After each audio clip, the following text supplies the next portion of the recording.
Өтүп бараткан күн кандай окуялар менен эсте калды? Мамлекетибизде жана облус аймагында эмне окуялар болду? Алдыңкы мүнөттөрдө тааныштырам. Эфирде жаңылыктар, кызматыңыздарда Адил Какенов. Саламатсыздарбы? Алгач жаңылыктардан Учкай. Ата-энелер мектеби программасы Ак Суу районунда өз жыйынтыгын бере баштады. Ананьево айылында 200 орундуу тигүү фабрикасы ачылды. Каракол шаарында Окурман бала Окурман Кыргызстан фестивалі өткөрүлдү. Президент Садыр Жапаров кабар агенттигине маек берип жатып, сууну башка өлкөлөргө сатуу маселесине байланыштуу маалымат берди. Ал сууну товар катары сатууга убакыт келерин айтып, буга чейин жогорку кеңештин жыйынында депутат Адахан Мадумаров көтөргөн маселеге мындай жооп берди. Сууну товар катары сатууга да убакыт келет. Азыр Бириккен Улуттар уюмунда сууну товар катары кабыл алуу боюнча маселе каралып жатат. Кабыл алынса, анан сатабыз да. Ал эми Мадумаровдун болсо тили эле сайрайт. Колунан эч нерсе келбейт. Бишкекте туруп тили менен Москванын көчөлөрүн таптаза кылып шыпырып коет.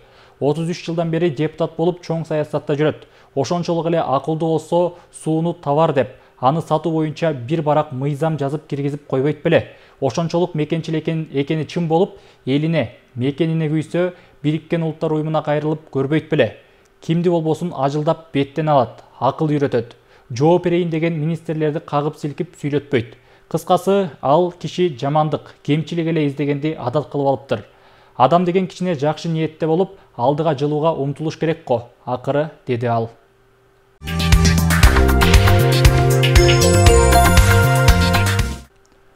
Баткен облусунда өндүрүштүк логистикалык борбор ишке кирди. Бул тууралуу Бириккен Улуттар уюмунун дүйнөлүк азык-түлүк программасынан кабарлашты. Борбор мектептер менен жергиликтүү өндүрүүчүлөрдүн ортосунда мамлекеттик жеке өнөктөштүк программасы аркылуу байланыш түзүп, жакшыртылган логистикалык чынжырдын жардамы менен жергиликтүү дыйкандарга жаңы базарларда соода кылууга мүмкүнчүлүк берет. Бул пилоттук борбордун иш-аракеттери ийгиликтүү аткарылса, аны үлгү катары өлкөнүн башка аймактарына жайылтуу мүмкүнчүлүгү жаралат. Мектеп тамактануусу маанилүү ролго ээ. Өкмөт балдардын ден соолугун биринчи орунга коюп, адам капиталына инвестициялоо келечекке карай мыкты салым деп эсептейт.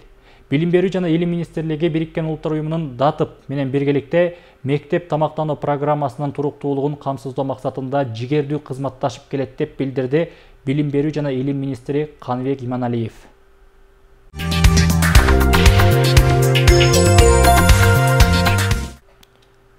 Эртең 28 апрелде Бишкекте бош орундар жана кесиптер жарманкеси өтөт. Анда 6000ден ашуун орун сунушталат. Тагыраагы маалымат технологиялары, курулуш, тейлөө, жеңил өнөр жай, өндүрүш, транспорт, медицина жана башка тармактар. Билим берүү жана илим министрлиги билдиргендей, жарманкеде 10 университет, 20 кесиптик лицей жана окуу борбор адистери даярдоо мүмкүнчүлүктөрү тууралуу маалымат беришет. Мектеп окуучулар кесипке багыт берүү тестинин жыйынтыгы боюнча өздөрүнүн шыктары, тандап алган кесиби жана лицейлерде, колледждерде жана жождордо окуу жөнүндө кенен маалымат ала алышат.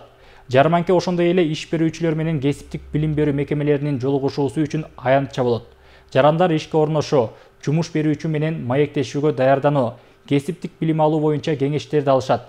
Иш берүүчүлөр потенциалдуу талапкерлер менен жеринде экспресс маектерди өткөрүшөт.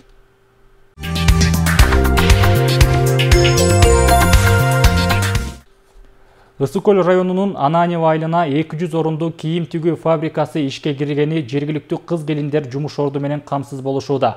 Буга чейин жумуш издеп алыска кеткендер эми кайра айылына келе башташты. Анткени айлык маянасы жакшы төлөнгөн ишканада тамак аш, жол кире акысыз. Ишкерлиги жанданган элеттеги ишкана тууралуу кийинки материалда.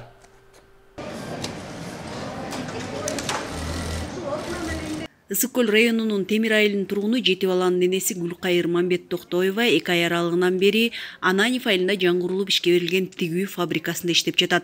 Ал буга чейин балдарын жакындарына калтырып Бишкек шаарына барып, тигүү цехтеринен иштеп келип турган. Эми айылына жакын жайгашкан заманбап шарттары бар тигүү фабрикасында эмгектенип, жакшы маяны алып жатат. Мен бияка иштегениме уже 2 ай болуп калды. Ушу фабрика ачылгандан баштап эле иштеп келатам. Кудайга шүгүр, баары жакшы. Тамак ашы абети бекер, барып келген маршруткабыз да бекер. Ташып апарып таш алып келип турушат. Мен буга чейин шаарда иштечүмүн. Балдарымды таштап, тигүүчү болуп шаарда иштечүмүн. Азыр жакшы, өзүмдүн айылымдан маршрутка менен түз барып, түз келип иштейбиз. Ысык-Көл районунун Ананев айылында 200 орундуу Ага Инстайл кийим тигүү фабрикасын курууга жеке ишкер Абдулла Базарбаев өз каражатына кошумча Ысык-Көл областын өнүктүрүү фондунун киреш алып келүүчү долбоорлорду каржылоого карата каралган акча каражатынын эсебинен 20 миллион сом алып курган. Ишканада иш тынымсыз жүрөт, анткени алар өндүргөн аялдардын жана эркектердин сырткы кийимдеринин 95% Орусияга экспорттоого багытталган. Biz bu fabrikаны 2021 жылы проект жазып, Ысык-Көл областынын өнүктүрүү фондунан биздин ошол жазган проектибизде депутаттар тарабынан, жетекчилер тарабынан кабыл алынып, ошол бизге акча бөлүнүп берилген. Ошол акчанын негизинде ушул фабриканы тургуздук. Мына буюрса 2 ай болду, уже толук кандуу иштеп баштаганыбызга. Бул биздин фабрикабыз Бишкекте бар, негизи Бишкектин бул жактагы филиалы. Бул жакта филиалы ошол президентибиз Садыр Нуркожоевичтин көптөгөн демелеринин негизинде ошол аймактарды өнүктүрүү максатында, ошол демилген колдоо максатында биз дагы ушул аймактарга тигүү фабрикасын салып, ушул жакты элдин жумушчу орун менен камсыздайлы деп чечтик. Ошол азыркы учурда 70 кыз иштеп атат, тигүүчү кыздарыбыз. Өндүрүлгөн продукциябыз баары 95% Россияга кетиребиз. Анан 5% ошо Казакстан коңшу мамлекет кошунага кетиребиз. Ошол буюрса жумуштун башталышы жакшы. 200 орундуу Ага Инстайл тигүү фабрикасынын расмий ачылышына Кыргыз Республикасынын президентинин чечимдерин даярдоо башкармалыгынын жетекчиси Айбек Жунушалиев, президенттин Ысык-Көл областындагы ыйгарым укуктуу өкүлү Ильяз Иманбетов, Ысык-Көл район акими Калыбек Жумадылов баштаган район жетекчилери, айыл тургундары катышышты.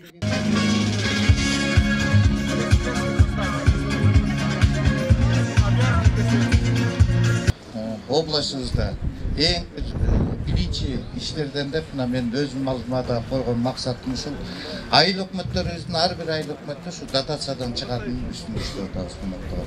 Пока бюджетибизди ушул өстүрүп, анан кийин айыл өкмөттөрүбүздө элибиздин айыл чарба, мал чарбасындагы көпчүлүк элдерибиз ушу айыл чарба, мал чарба менен заниматься этет. Мына бүгүнкү күндө ушунун үстүндө жакшы иштер башталып атат. Кудайым буйрса, келечекте мына результаттары болуп калып атат. Бүгүнкү күндө бирден бир президентибиздин койгон талабы да, министрлер кабинетинде койгон талабы ушундай, ушунун үстүндө иштер жүрүп жатат. Эми бул айылыбызга 200 орундук мындай ишкана ачылып атканы биз үчүн жакшы жетишкендик десем жаңылбайм. Кудайым колдоп, Кудайым буйруп, баарыбыз эл журт аман эсен болуп, алдыга кыргыз эли жыла берсин. Биздин Ананев айылына дайыма ушундай бир жакшылыктар менен, жакшы жөрөлгөлөр менен, жакшы бир ушул ачылыштар менен келип туралы. Урматтуу туугандар, бар болуңуздар, аман болуңуздар. Тигүү фабрикасынын ачылышы менен Ананев айылынын жана жакын жайгашкан айыл тургундары үзгүлтүксүз иш менен камсыз болушуп, кубанып турушат. Ишканада жумушчулар үчүн бардык тиешелүү шарттар да түзүлгөн. Айсел Телек кызы, Асылбек Касенов, Айбек Жумашев, Атайын кабарлар топтому үчүн Ысык-Көл районунан. Бүгүнкү күндө облустун аймагында ковид илдетине каршы эмдөө жүргүзүү иштери дагы деле улантылууда. Балыкчы шаарындагы жарандардын 80% вакцинанын биринчи дозасы менен камсыз болгон. Ал эми акыркы 3 ай аралыгында 1841 жаран бустердик доза алган. Шаар аймагында ковид илдетине чалдыккан жарандар дээрлик жокко эсе. Бирок дарыгерлер ага карабастан калкты эмдөөдөн өтүүгө чакырат. Облус аймагында COVID-19 карата абал туруктуу. Илдеттин алдын алып ооруну жеңил өткөрүү багытында эмдөөнүн толук курсун жана бустердик дозаны алуу маанилүү. Балыкчы шаарында эмдөө жасалуучу жарандардын саны 13181 адам болсо, анын 10356сы биринчи доза менен камсыз болгон. Тагыраагы бул калктын 80%. Экинчи, үчүнчү, төртүнчү дозасы, бустерный доза дегендер бар. Арасы 1 ай, 6 ай ушундай кетет да, уланып. Ал болсо 20444 дозаны түздү. Акыркы 3 айдын ичинде, акыркы март, апрель, майга чейинки ичинде 1841 адам жасалды. Бул жакшы көрсөткүч болуп эсептелет. Прививочный пунктка келип жасатсаңар болот. Ковид илдетине каршы дагы деле жасалып жатат. Бул болсо бир эле ковидке каршы эмес, респиратордук вирустук инфекцияларга каршы, өпкө ооруларына каршы кетет да. Эмдөө учурунда алгач макулдук баракчасы толтурулуп, жарандардын кан басымы, дене табы жана вакцинага туруштук берүүсү текшерилет. Ал эми кош бойлуу, ошондой эле 1 жашка чейинки ымыркай баласы бар айымдарга, өнөкөт оорусу бар оор абалдагыларга эмдөө жүргүзүү сунушталбайт. Ковидке каршы вакцина алдым, экинчисин алып атам. Жакшы, буюрса өзүмдүн ден соолугум үчүн, жана балдарымдын коопсуздугу үчүн, ден соолугу үчүн алып атам. Жакшы, мурун эчтеке деле болгон эмесмин, наоборот иммунитет көтөрүлөт экен. Ошого каршы алдым вакцина. Учурда ковид илдети менен ооругандар көп катталбаса да, санитардык нормаларды сактап, жарандар өз саламаттыгына кам көрүп, эмдөөдөн өтүшү керектигин дарыгерлер эскертишет. Айнура Достукбекова, Сталбек Саманчиев, Мадина Бакерова, Ысык Көл жаңылыктары. Кыргызстанда кызамык оорусуна каршы эмдөө жүрүп жатат. Бул боюнча жерлерде түшүндүрүү иш-чаралары уюштурулууда. Кызыл жарым ай коомунда да эмдөөгө байланышкан тегерек стол уюштурулуп, эмдөө боюнча маалыматтар айтылды. Кененирээк кийинки сюжетте. Кызамык оорусу да жугуштуу ооруларга кирет. Ал денеге кызыл бүдүрчөлөр болуп чыгып, ооруган адамды алсыратат. Өтүштүрүп жиберсе, ооруган адамдын өмүрү өлүм менен коштолот. Бул ооруга каршы азыркы күндө эмдөө жумалыгы жүрүп жатат. Мен ушу эфир менен пайдаланып бүт көлдүк туугандарымды чакырам. Биздин эмнелер ачык, медпункттар ачык. ФАПта дагы өзүбүздүн үй бүлөлүк дарыгерлер тобунда дагы центрде түптө дагы келип эмдөө алгыла. Аман бололу, жакшылык болсун. Кызамык оорусуна байланышкан эмдөөгө Кызыл жарым ай коому тарабынан тегерек столдор уюштурулууда. Ага дарыгерлер, имамдар, жергиликтүү тургундар катышты. Бүгүнкү күнү бүткүл дүйнө жүзү боюнча азыр европалык иммунизация жумалыгы өтүп жатат. Ошо жумалыктын алкагында бүгүн тегерек столду уюштуруп атканбыз. Тегерек столго биздин областьтын иммунологдору, центр семейный врачтарыбыз өзүбүз независимо ошо тыгыз байланышта иммунизация менен иштегендер, жана биздин диний кызматкерлерди чакырганбыз. Дин аалымдары да эмдөөнүн керектигин айтышууда. Себеби учурдагы ар кандай жугуштуу ооруларды алдын алуу үчүн календардык негизде жүргүзүлгөн эмдөөдөн баш тартпоо керектешет алар. Биз мунун составын билбегендиктен, анан биз составын биздин мамлекет өзүбүз кошо билбегендиктен эми биз ошол нерседе, ошол тармакта билген адамдардын кеп кеңешин угабыз. Анткени Кур'ан-ы Каримде пайгамбарыбыз саллаллаху алейхи ва саллям фасалу ахла зикри ин кунтум ла та'ламун дейт. Эгерде силер билбесеңер, билген кишилерден сурагыла дейт, билгендерден сурагыла дейт. Демек ошол нерсенин негизинде биз ошол билген, ошол тармактын өзүнүн адиси болгон кишилерден кеңеш алып, ошолордун сөзүн угушубуз керек болот. Кыргызстанда балдарды эмдөө саламаттыкты сактоо министрлиги тарабынан иштелип чыккан улуттук календардын негизинде жүргүзүлөт. Учурда калктын санынын 95%га жакыны эмдөөдөн өткөн. Бул жакшы көрсөткүч болгондугуна карабастан, учурда ата-энелер арасында балдарды эмдөөдөн баш тартуу тенденциясы байкалууда. Дарыгерлер эмделбеген балдар кийин коркунучтуу жугуштуу ооруларга кабылып калышы мүмкүн деп коңгуроо кагышууда. Жезгүл Сатаева, Нурдин Урманбетов, Мадина Абакерова, Ысык Көл маалымат кызмат үчүн. Акыркы убактарда жүрөк кан тамыр оорулары улам сайын жашарып барат. Облус аймагында буга чейин бул илдет 3000 жарандан аныкталып, бүгүнкү күндө анын саны дагы өскөн. Кардиологиялык медициналык социалдык эксперттик комиссия Каракол шаарында ооруга чалдыккан жарандарды кароодон өткөрүүдө. Мында борбордон келген дарыгерлер 4 күн бою булардын эмгекке жарамдуулугун, майыптыгы бар экендигинин фактысын, майыптыктын тобун, себептерин белгилейт. Облустун аймагында чоңдордун жана жаш балдардын арасында жүрөк кан тамыр ооруларына чалдыккандардын саны өсүүдө. Облуста буга чейин жүрөк оорусу 3000 жарандан аныкталса, алардын 1000ге жакыны жаш балдардын тубаса жүрөк кемтигинин ар кандай түрлөрү менен ооругандар. Ден соолугунан мүмкүнчүлүгү чектелген адамдарды экспертизалоо, майыптыктын тобун, себептерин аныктоо максатында кардиологиялык медициналык социалдык эксперттик комиссия облустагы бул ооруга чалдыккан жарандардын саламаттыгын кароодон өткөрүүдө. Кезекке турган адамдардын саны да көп болду. Жүрөк ооруларды карап беребиз. Ошолорду болсо инвалидностька өткөзүп беребиз, освидетельствование кылып атабыз. Ошо биздин былтырдан бери биз ушундай выездная комиссия болуп калдык, кардиомсек. Жакшы ыкмалар чыкты. Это оперативное лечение острого инфаркта миокарда.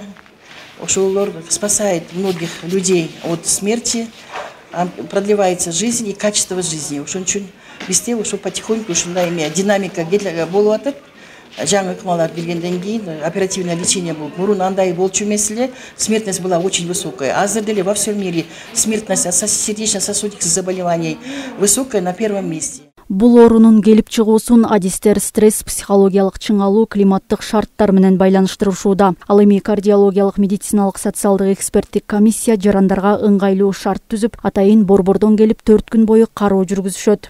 Жүрөктүн тубаса тешиктери бул бала ичинде өсүп атканда, эненин ичинде өсүп атканда, мисалы вирустук инфекциялар менен урушат, токсикоз болушат, ошолордун баардыгы жүрөк кан тамыр системасынын туура калыптануусунун бузулушуна алып келип калып атат да. Ошон үчүн боюнда бар гендерди эч кандай оор менен оорубаганга, өзгөчө вирустар менен, стресс менен кабылбаганга үндөйт элек да. Кардиомсекке өткөзгөнгө чейин бир 3000 тегереги болгон. Азыр андан да көбөйдү. Бүгүн эле 2 райондун бир 120дан ашык кишисин көрүп атабыз. Ар бир райондон 60-70ден. Элдер ушундай возникать этет, азыр 120дан ашык киши бар бул жерде. Анан баары жазып жетише албай атабыз ошол. Врачтар көрүп атышат, анан эл деген элде.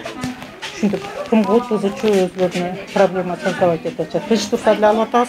Азыр в основном балдарды киргизип атабыз. Андан кийин чоңдордун тяжелыйларын киргизебиз. Андан кийин ортолук анан ушундай кетет. Республикалык медициналык социалдык экспертиза борбору турмуш тиричилигинин категориясынын бузулуу даражасы бар же жоктугу жагынан жарандарды өз учурунда жана сапаттуу күбөлөндүрүүнү камсыз кылып, ден соолугунан мүмкүнчүлүгү чектелген адамдардын социалдык коргоо жана реабилитациялоо чараларына карата муктаждыктарын аныктоо багытында иш алып барып келет. Айнура Достукбекова, Нурдин Урманбетов, Мадина Бакирова, Ысык Көл жаңылыктары. Кыргыз Республикасынын эмгек, социалдык камсыздоо жана миграция министрлиги эл аралык Германия кызматташтыгы менен биргеликте айыл жана шаар жерлеринде айымдарды иш менен камсыз кылуу багытында бир катар иштерди алып барышууда. Каракол шаардык эмгек, социалдык камсыздоо жана миграция башкармалыгынын калкты иш менен камсыз кылууга көмөктөшүү бөлүмү тарабынан жумушсуз аялдарга жумушка орношуунун жол жоболору туурасында маалымат берүү үчүн атайын тегерек стол болуп өттү. Бул иш-чарада айымдардын бири-бири менен сүйлөшүүгө жана бош орундар боюнча маалыматтарды алууга мүмкүнчүлүк түзүлдү.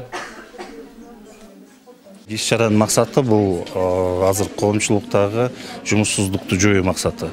Андан сырткары Кыргыз Республикасынын президентинин 2026 жылга чейинки бекитилген жарлыгы бар. Бул Кыргыз Республикасынын өнүктүрүү программасы бекитилген, улуттук программасы. Ошонун алкагында бүгүнкү иш-чара жүрүп атат. Бул жараныбыздардын арасында, өзгөчө ушул аялдардын арасында жумуштуулук менен камсыз кылуу.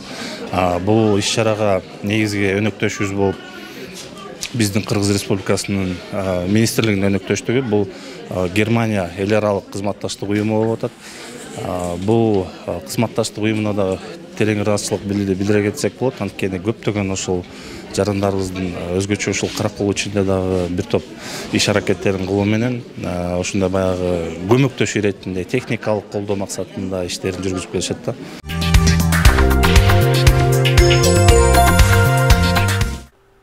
Билим берүү министрлиги тарабынан сунушталган ата-энелер мектеби программасы Ак Суу районунда да өз жыйынтыгын бере баштады. Негизги максаты ата-энелерди мектеп турмушуна аралаштыруу, алар менен тыгыз байланышта иш алып баруу. Учурда ар бир мектептерде дайындалган программанын алкагында район аймагында окуулар өткөрүлүүдө. Бул жолку семинар Ак Суу районундагы Токтогул айылында уюштурулду. Ага райондогу мугалимдер, мектеп директорлору катышып, бул жаатта тажрыйба алмашышты. Ата-энелер мектеби программасы өткөн жылдын 1-октябрынан тартып Кыргызстандын айрым мектептери менен мектепке чейинки билим берүү уюмдарында пилоттук негизде ишке ашырыла баштаган. Негизги максаты ата-энелердин балдарды тарбиялоодогу жана аларга кам көрүүдөгү көндүмдөрүн жакшыртуу, жашы жетелектер арасындагы укук бузууларын алдын алуу. Бул программа Ак Суу районунда да активдүү ишке кирип, коомчулук тарабынан жылуу кабыл алынууда. Семинарлар, тегерек столдор биздин ар бир мектепте өтүп атат. Жакшы таасирин берип атат ата-энелерге. Анан бирок ошону менен бирдикте эле кээ бир ата-энелер ошол мектепке байланышы жок, келбей калган учурларда жанагындай биздин окуучулардын арасында мындай ар кандай окуялар болуп кеткенинде дагы ушул ата-эненин ролу чоң экенин баалап ата-эне сезиш керек болуп атат. Анан мындай семинарды биз эми токтотпойбуз. Дагы жылдын аягына чейин эмдиги жылы дагы мындан дагы күчтөнтөбүз. Баардык ата-энелерди 100% мектепке тартуу милдетибиз турат.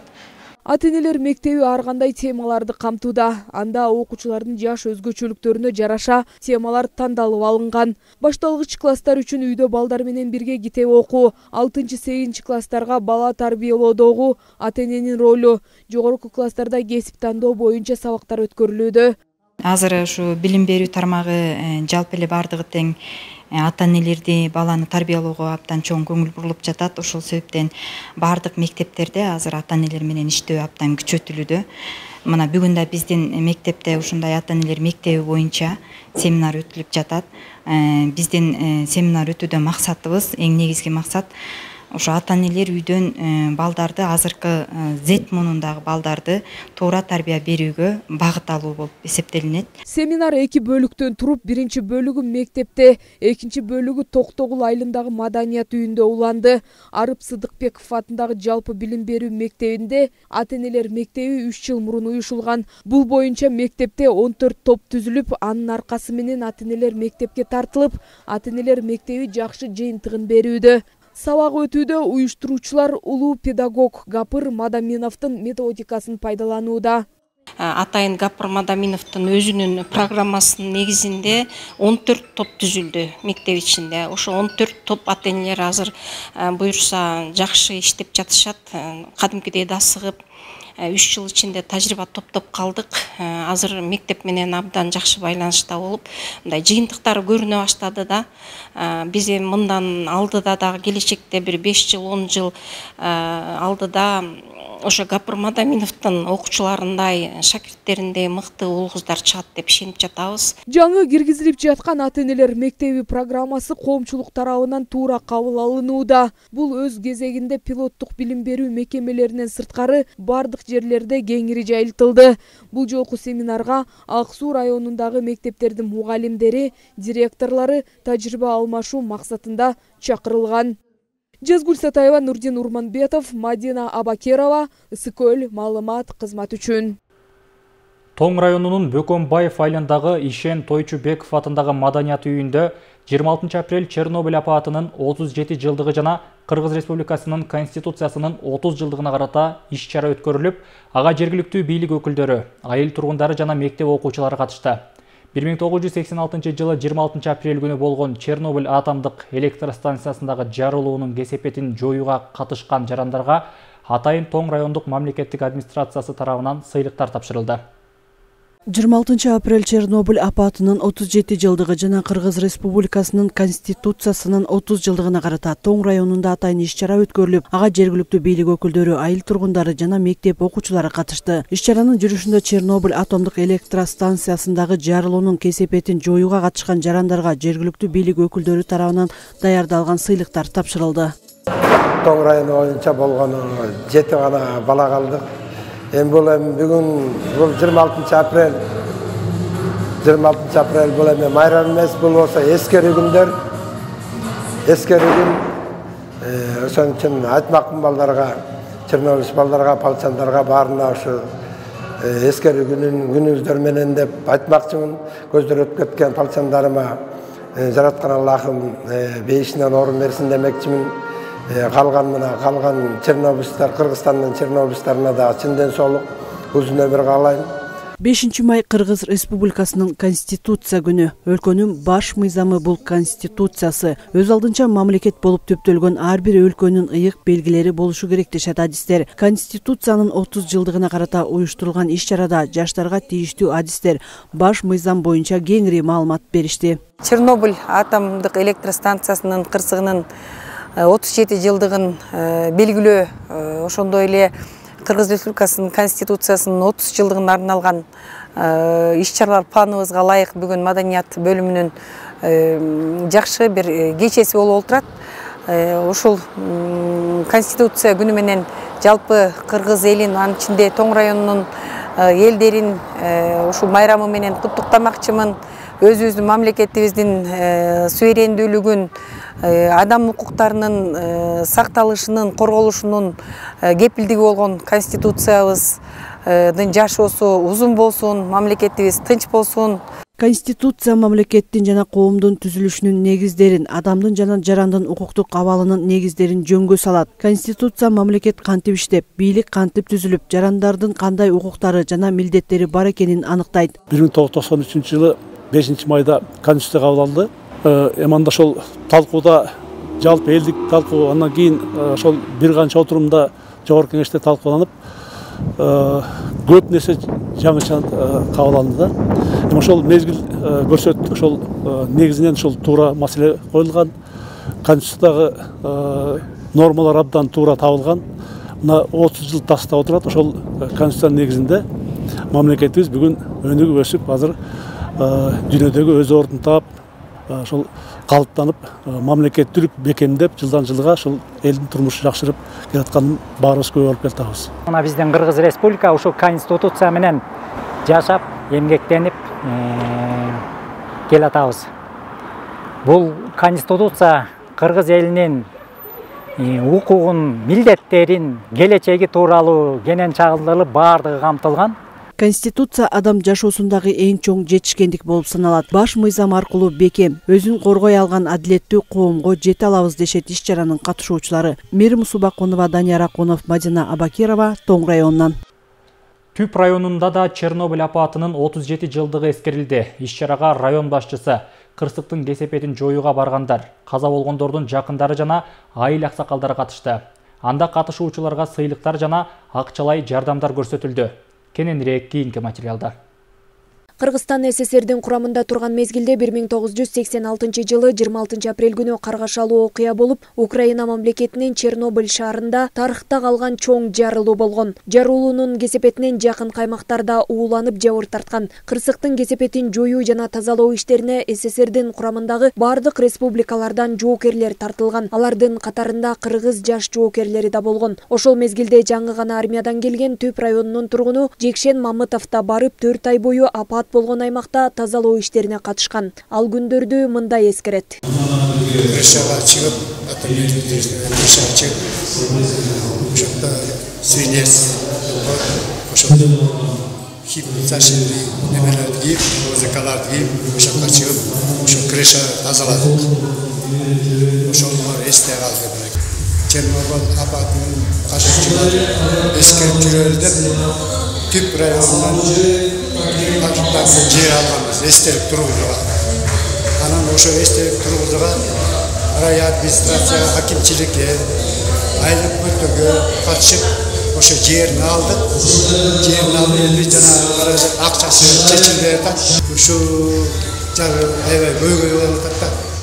Ал эми бул кырсыктын кесепеттерин жоюу иштерине Түп районунун аймагынан 45 адам барган болсо, бүгүнкү күндө алардын 17си гана калды. Район жетекчилиги каза болгондордун жакындарына терең кайгыруу менен көңүл айтып, апаттын катышуучулары жана каза болгондордун үй бүлөлөрү ар тараптан колдоого алына турганын белгиледи. Чернобыль сиздерди куттуктайм.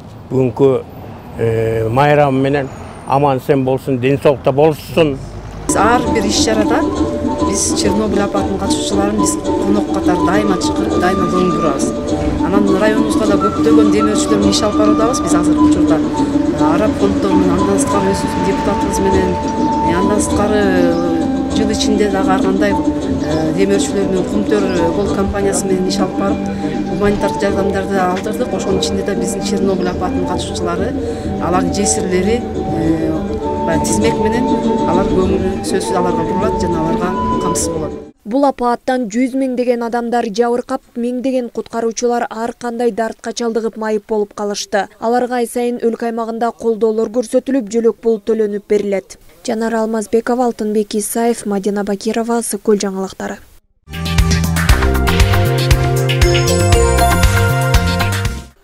23 апрель бүткүл дүйнөлүк китеп жана автордук укук күнү. Бул күнгө карата Каракол шаарында Окурман бала Окурман Кыргызстан фестивалы өткөрүлдү. Бул иш-чараны Түгөлбай Сыдыкбеков атындагы облустук китепканасы USAID-тин окуу керемет долбоору менен биргеликте уюштурушкан. Фестивалдын алкагында катышуучулар өзүбүз китеп жасайбыз мастер-классы, электрондук китептерге сүрөт тартуу жана көркөм окуу боюнча викториналар, ошондой эле окуялардан үзүндүлөрдү окуп беришти. Фестивалдын жүрүшүнө кабарчыбыз Мээрим Усубакунова да катышып келди.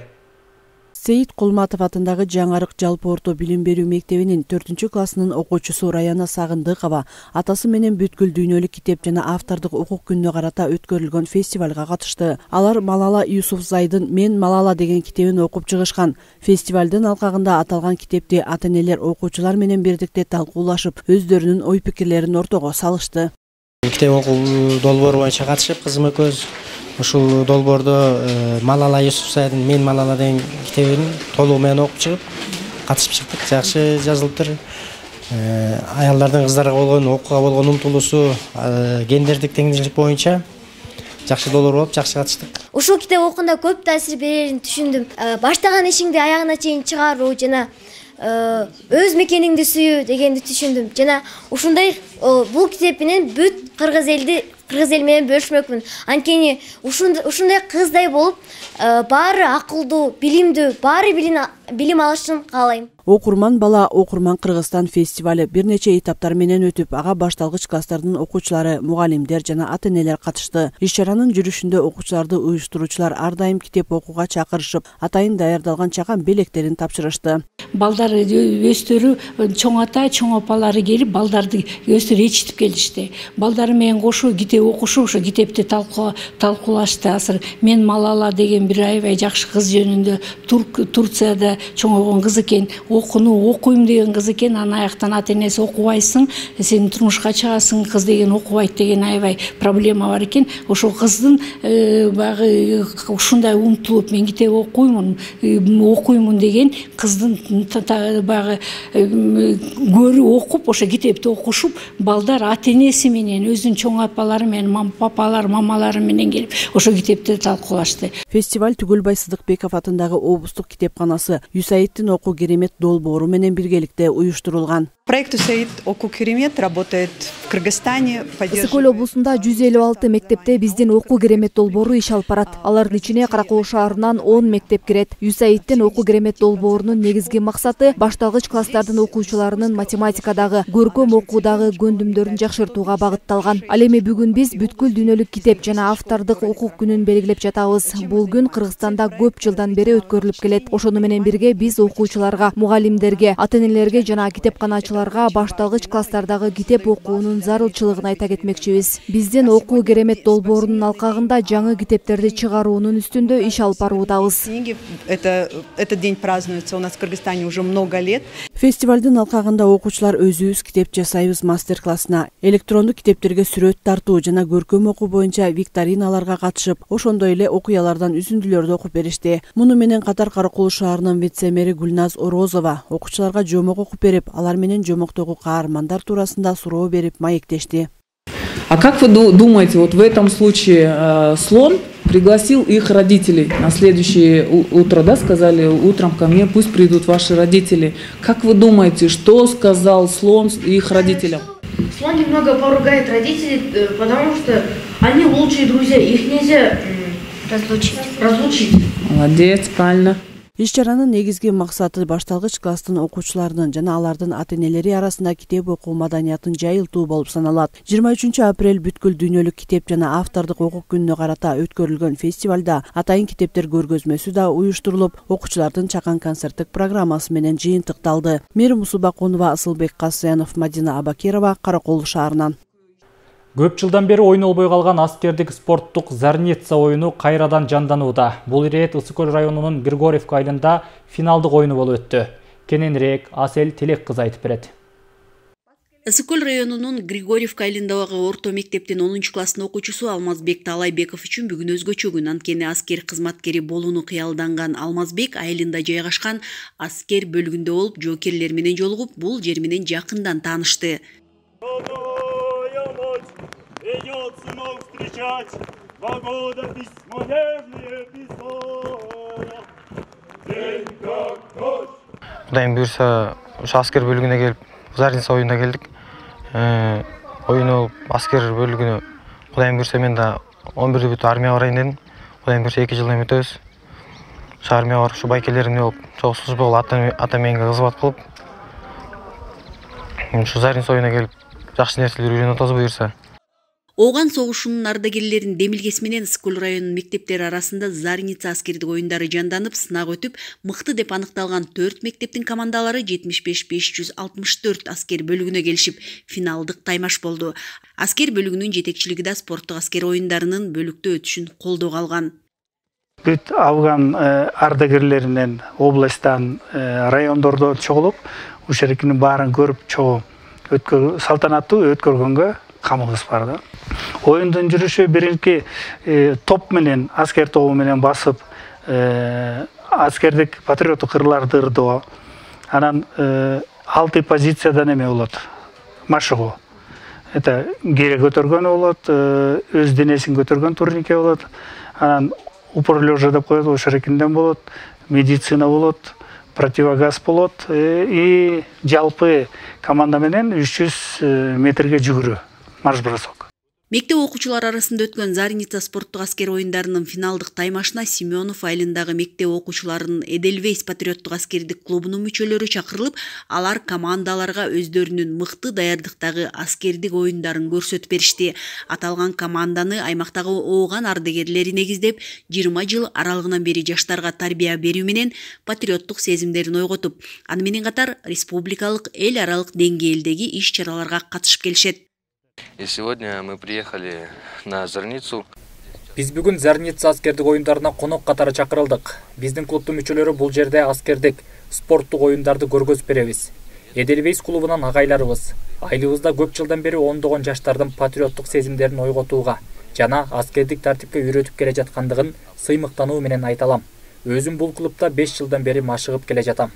Мектеп окуучуларынын аскердик жөндөмдүүлүгүн, патриоттук сезимдерин ойготуу максатында өткөн Зарница аскердик оюндарынын финалдык таймашына Ысыккөл райондук мамлекеттик администрация башчысынын орун басары Айзат Исаматова ооган ардагерлери катышып, командаларга ийгилик каалашып, бул оюндар мындан ары областтык деңгээлде ишин улаарын баса белгилешти. Айсел Тилек кызы, Асылбек Касенов, Айбек Жумашев, Атайын кабарлар топтому үчүн Ысыккөл районунан.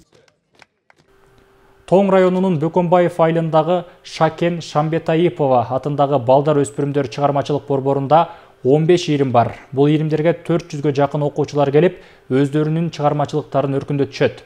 Аталган борбордо жыл сайын окуучулар арасында көркөм кол өнөрчүлүк казынасы деген темада райондук деңгээлде кароо сынак өткөрүлүп келет. Кененирээк кабарчыбыздын материалында сөз болот. Окуучулар мектептен сырткары ар кандай иримдерге барып, өздөрүнүн шык таланттарын өстүрүп келишет. Өнөрлүү жана ар нерсеге шыктуу балдардын өнөрлөрүн өстүрүү багытында балдар өспүрүмдөр чыгармачылык борборлору иш жүргүзүп келишет. Мындай борборлордун бири Тоң районунун Бөкөнбаев айылындагы Шакен Мамбетайипова атындагы балдар өспүрүмдөр чыгармачылык борбору.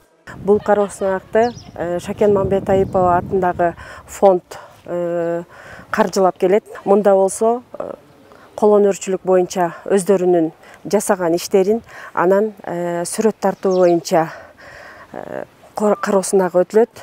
Бүгүнкү катышуучуларга терең ыраазычылык билдирем. Ушуларды жетектеп аткан Байсеркеев Жакшылык агайыбызга жана анын үй бүлөсүнө Шакен Мамбетайипова фондуна дагы терең ыраазычылык билдирем. Аталган борбордо 15 ирим бар. Бул иримдерге 300дөн ашык окуучу балдар кыздар келишет. Ар жыл сайын борбордо райондук деңгээлде кароо сынактар өткөрүлүп турат. Бул жолу сынакка райондогу 30 мектептен окуучулар катышып, сүрөт тартуу жана кол өнөрчүлүгү боюнча өздөрүнүн даярдыктарын көрсөтүштү. 22 окуучум бар. 22 окуучунун ичинен жакшы жетишкендиктерге жеткен окуучуларыбыз бар. Балдарыбыз областтан, республикадан жакшынакай орундарды алып келип атышат. Буюрса дагы ийгиликтер жаралат деп үмүттөнөм. Ушул дотусто бүгүн жакшынакай семинар өтүп атат. Ушул семинарда биз дагы кол кабыш кылып катышып, көргөзмө сүрөт боюнча балдарды алып келгенбиз. Аталган борборго 2013 жылы кыргыз маданиятына эмгек сиңирген ишмер, эл сүрөтчүсү, акын Шакен Мамбетайипованын ысымы берилген. Ошол жылдан бери анын туугандары, уул кыздары жаш жеткинчектердин өнөргө болгон кызыгуусун арттыруу максатында колдоо көрсөтүп келишет. Жаш жеткинчектердин өнөргө болгон максатын ишке ашырууга кичине демеушүлүк кылып келатабыз. Бүгүн дагы ошондой максат менен келгенбиз. Сыйлыктарыбыз бар буюрса. Директор отчет сыяктуу бизге көрсөтпөдү. Ошондо көрдүк, аябай чоң, зор ийгиликтер бар экен бул досто.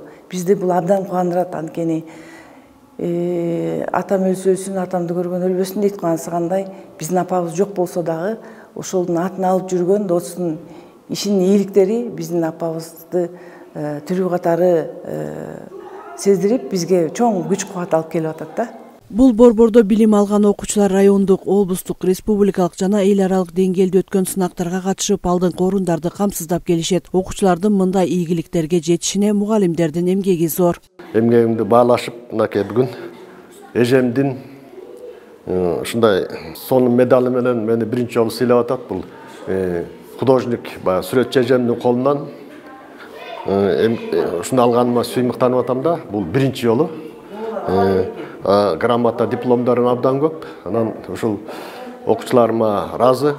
Ошол баары эме кылып, баары колдоп, ушу кружокто иштеп сүрөттөрүн жаратып атышат. Көркөм кол өнөрчүлүк казынасы деген темада өткөн кароо сынактын жыйынтыгы менен мыкты сүрөтчүлөргө жана кол өнөрчүлөргө уюштуруучулар тарабынан кызыктыруучу белектер тапшырылды. Мээрим Усубакунова, Данияр Акунов, Мадина Абакирова, Тоң районунан.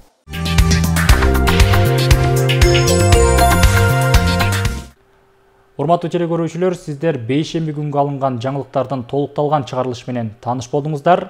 Алдыңкы мүнөттөрдө аба ырайы тууралуу маалымат. Мен сиздер менен кийинки эфирлерге чейин коштошом. Амандыкта көрүшөлү.